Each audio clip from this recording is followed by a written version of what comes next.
Yes? Take it off, why?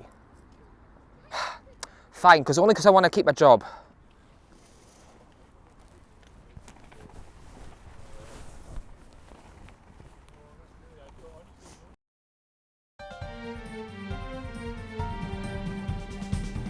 Merry Christmas! Wait, can't say that anymore. Good evening! Christmas is cancelled. Saturday, 25th of December, 2021. From TNN, this is the weekly Christmas special with Jeremy Barr.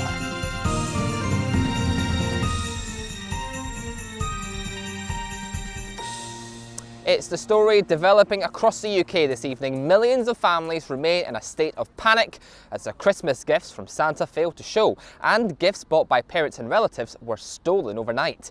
Retailers were told by the government late on Wednesday night to suspend all Christmas gift deliveries until after the new year, as efforts to halt festive celebrations hit a level not seen since the Puritan era of the 17th century.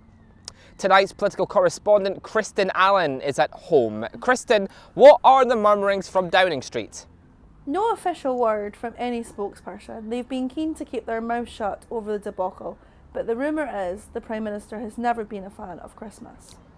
That's an interesting point, Kristin. Remember, the last two Christmases have been disrupted in some form. In 2019, the focus was very much on the general election that properly swept him to power. And of course, last year, distracted by both a rise in coronavirus cases and of course that suspect time Brexit agreement. That's exactly it, Jeremy. He has had something of an excuse to ignore Christmas altogether. And there's a number of other religious festivals at this time of year. Any word on whether the government is attempting to block those as well? Thankfully, nothing. We had Hanukkah earlier in the month, which meant they have not been swept up in this assault against festivities, and many others are just outside the government's sphere of consideration. Kristin, thanks for now. Coming up after the break, Santa Claus answers to the public. You're watching The Weekly on TNN.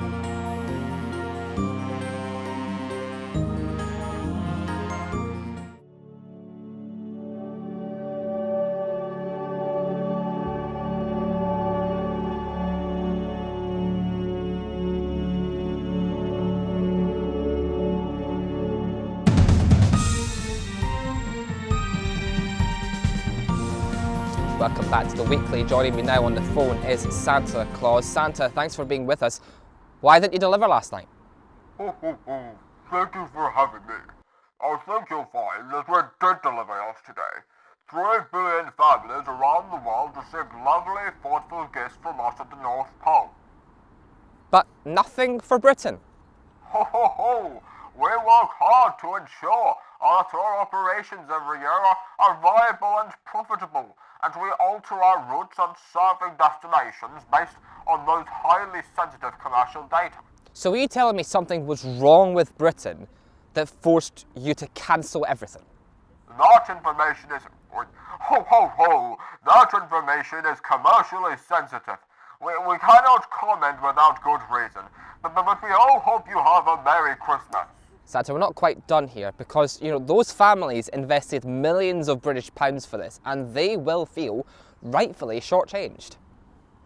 Oh, yes, they would be, but we work with governments and not directly with the consumer. Did the government coerce you into cancelling your trip to Britain? I could not possibly confirm nor deny. Santa, thank you very much. Let's go back to Kristin at home, who was listening to that. Kristin, your reaction?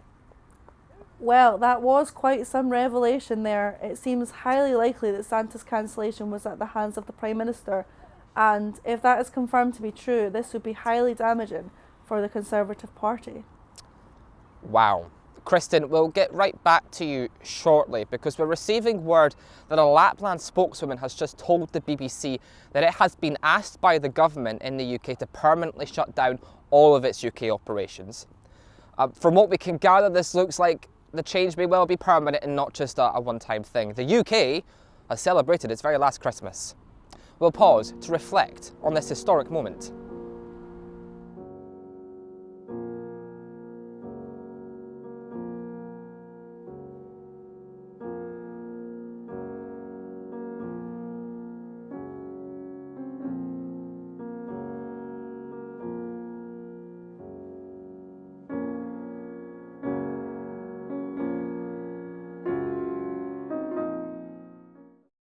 This is TNN on December 25th. Let's recap what we know this evening. Reports have surfaced that the UK has permanently banned Christmas from its shores. While the move hasn't been confirmed publicly, we do know that Santa deliberately skipped deliveries to the UK this year. We don't yet know what has happened to already purchased goods, which has been delayed by retailers. Meanwhile, calls for the government to resign have grown further after the debacle of lockdown Christmas parties last year. Most of the incumbent cabinet secretaries at Downing Street have been described by the Labour Party as only wanting everything for themselves and nothing for everyone else. Labour leader Sir Keir Starmer told Sky News this morning that the ongoing theme of one rule for them and another for us is causing irreparable damage to the very fabric of British society, and demanded that if Christmas is to be banned for the general public, it must not be celebrated within their doors either. And one family have told TNN this afternoon that their Christmas dinner is definitely cancelled and that they're only eating their regular rations today. They continued suggesting they'll have no fun at all consuming their food and their special cutlery will most definitely stay in their boxes. The network decided not to reveal their names ahead of a televised interview. More on that shortly. Kristin, what do we know? Dramatic news I've heard from junior ministers. They've started an all-out revolt on Downing Street over the plans to permanently axe Christmas and have put the blame on their, quote, ridiculous Puritan actions squarely on the PM. And they've argued that they're doing it simply for the attention. Yikes. Thank you very much, Kristin. Enjoy the rest of your day. We've just had that confirmation of those plans from Downing Street. The Prime Minister himself has released a written statement on Twitter announcing that the Christmas festival cannot be allowed to go ahead moving forwards.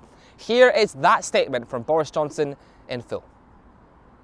It is with great sorrow that the government today announces that Christmas cannot proceed in any future years. Bank holidays are to be rescinded effective immediately, and normal service must resume effective the publication of this letter. Christmas isn't what it was. There is far too much cheer, merriment and joy. That is not the founding principles that Christmas is built on. This season is a sombre one, originally intended to reflect the birth of a man who would die for your bastard sins. Oh my God, what is he saying now? Bloody hell. Blah, blah, blah, blah, blah, blah, blah, blah, blah, blah, blah, blah, blah, blah, blah. It's going on. Blah, blah, blah, blah, blah. Blah, blah, blah, blah, blah, blah, blah, blah, blah, blah. As police will have blah to halt festive gatherings. Ugh. Blah. It has been a day that Britain will never forget. The very shape of this nation has been changed forever. Christmas is cancelled this year and the next, and for all those that follow.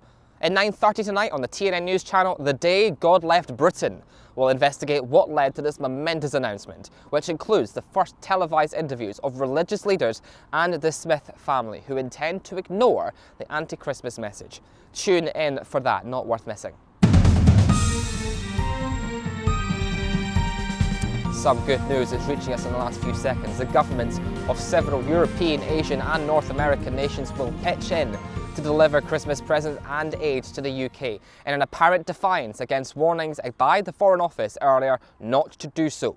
Russia, China and Syria are among nations signed up to the new movement to bring humanitarian relief and joy to citizens here, which they consider are being actively oppressed by the British government. And as Mr Johnson's credibility continues to evaporate on the national and international stage, we wrap up this edition of the programme in a similarly defiant fashion.